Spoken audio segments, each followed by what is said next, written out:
Bonjour à vous toutes et bonjour à vous tous, bienvenue sur ma chaîne Freddy Gall 1, où dans ce tutoriel vidéo d'informatique, je vais vous montrer comment installer le calendrier perpétuel pour calculer une date de l'an moins 4712 à l'an 3999. Et c'est après ça.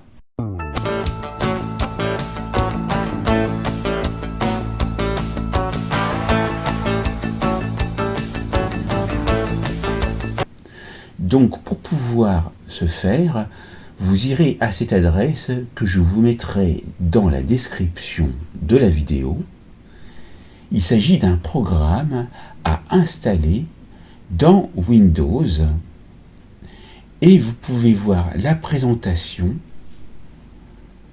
parce qu'il affiche les dates en année julienne, grégorienne, républicaine, etc. Vous pouvez voir les types de calendrier avec leur historique ici, avec le calendrier julien, les années bissextiles, le calendrier grégorien,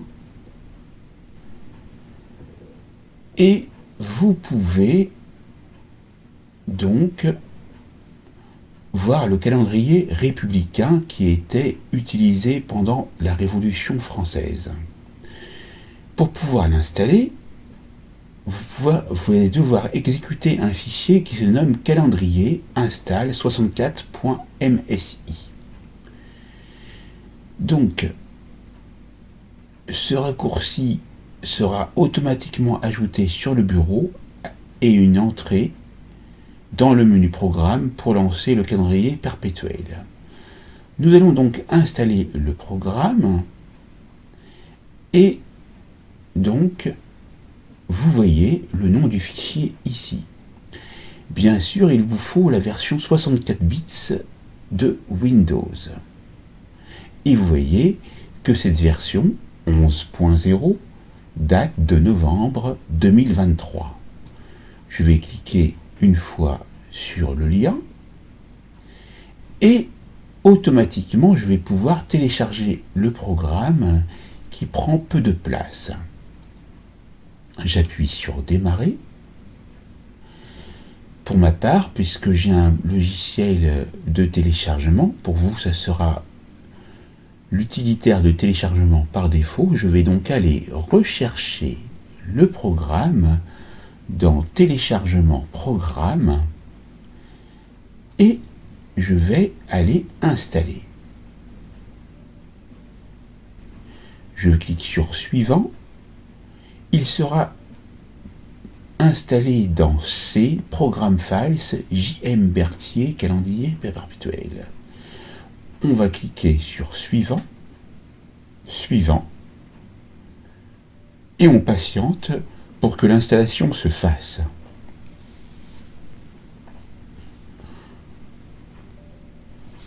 Donc là, on nous demande si on veut autoriser l'application qui provient d'un éditeur inconnu à apporter des modifications à l'ordinateur. On clique sur oui. On clique sur fermer.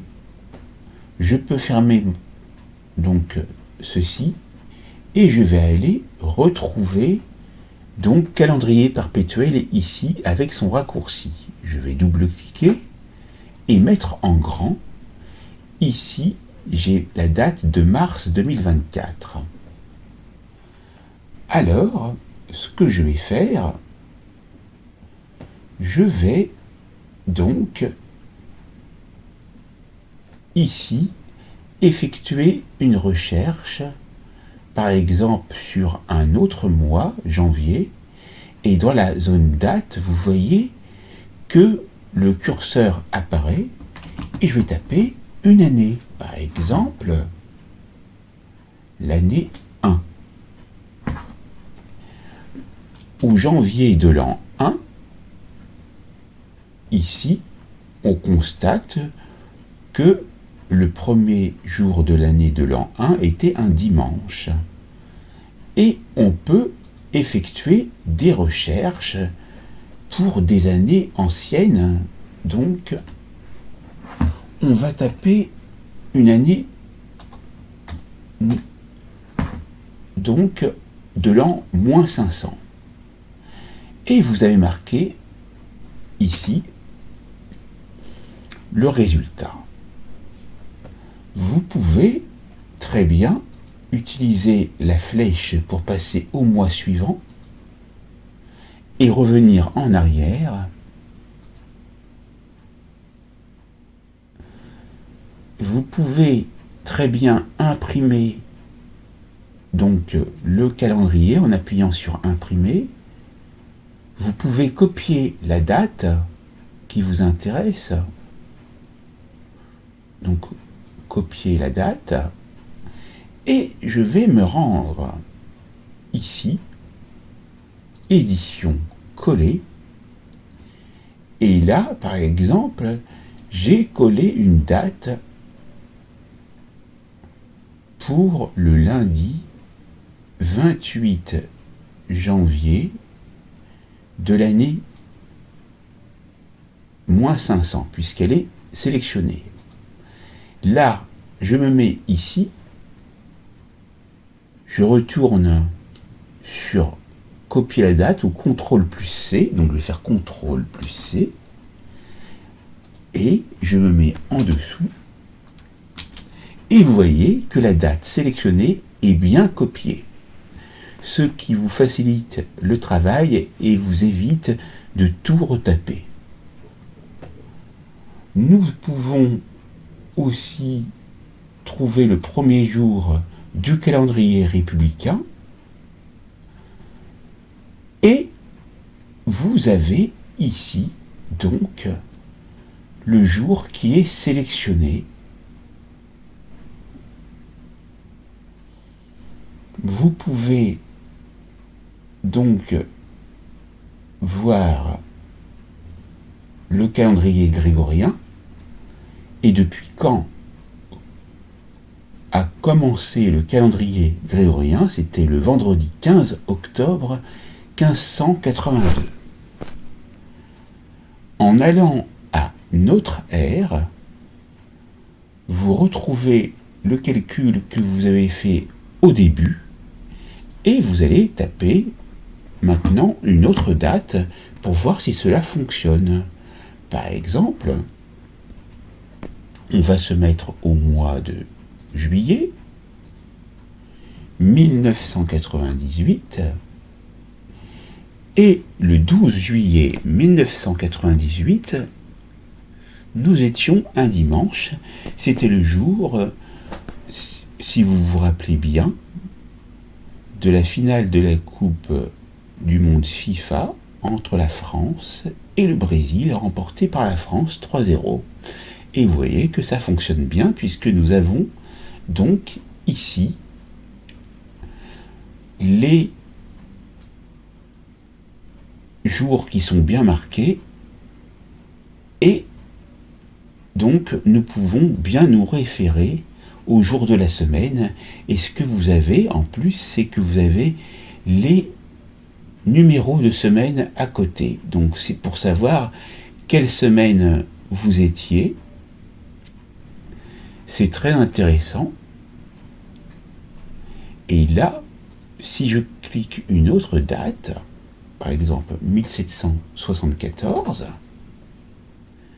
vous allez avoir aussi l'indication de quel siècle vous étiez. Vous étiez ici au XVIIIe siècle. Ici, si je tape 1647, on est au XVIIe siècle, etc. Vous pouvez aller dans le menu édition et copier aussi la date julienne. Copier la date républicaine. Vous pouvez donc voir les outils et les préférences pour pouvoir ici afficher la grille ou pas, afficher les numéros de semaine ou pas, mettre l'image de fond ou pas, et donc il faudra appliquer bien sûr. Vous pouvez également changer la police de caractère, donc si vous le souhaitez. Dans les couleurs, vous pouvez donc modifier l'arrière-plan en faisant un clic gauche pour modifier l'élément d'avant-plan ou un clic droit pour modifier l'arrière-plan. Donc, clic droit. Je vais faire un clic droit, donc parce que j'ai les astuces qui apparaissent ici. Et puis là, donc, on va voir ce qui se passe. Donc, clic droit.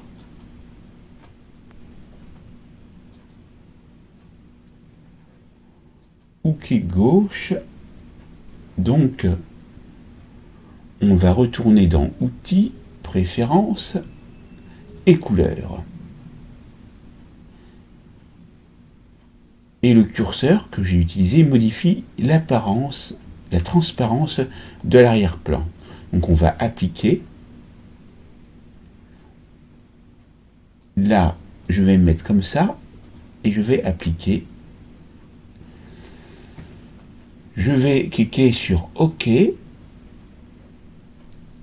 et je vais voir les périodes de vacances en les indiquant, par exemple, du 1er janvier « 2024 au 31 décembre 2024. Et on peut mettre un intitulé « Vacances ».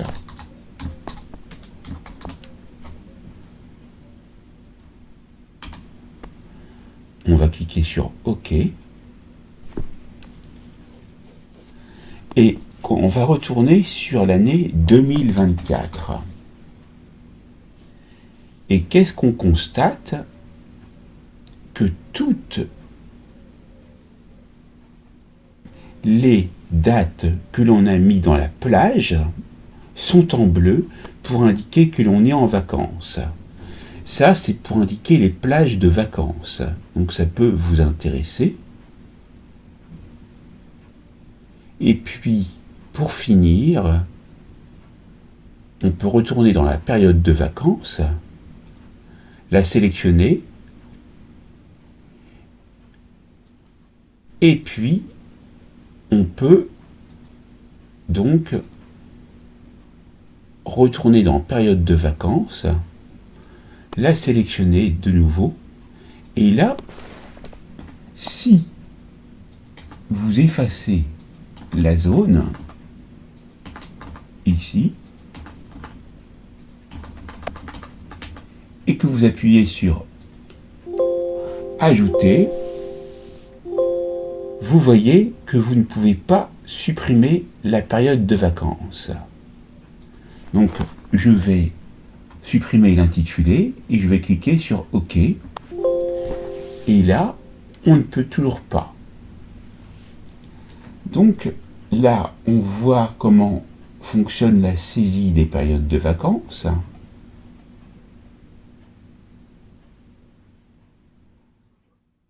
Pour supprimer une période dans la liste, sélectionnez-la et appuyez sur la touche Supre.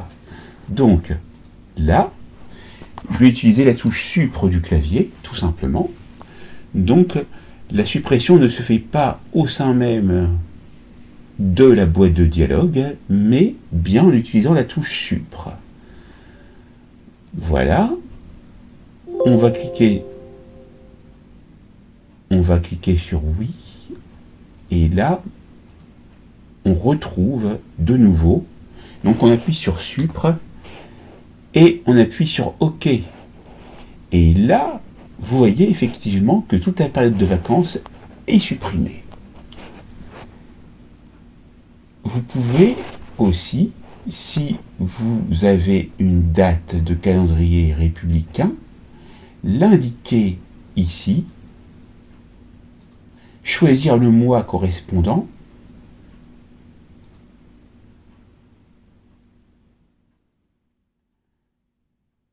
et vous aurez la correspondance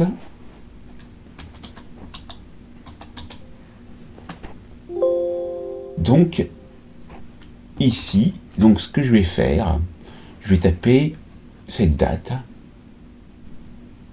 le 4 novembre 1792,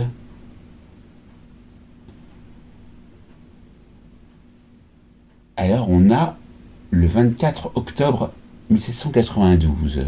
Donc je comprends pas.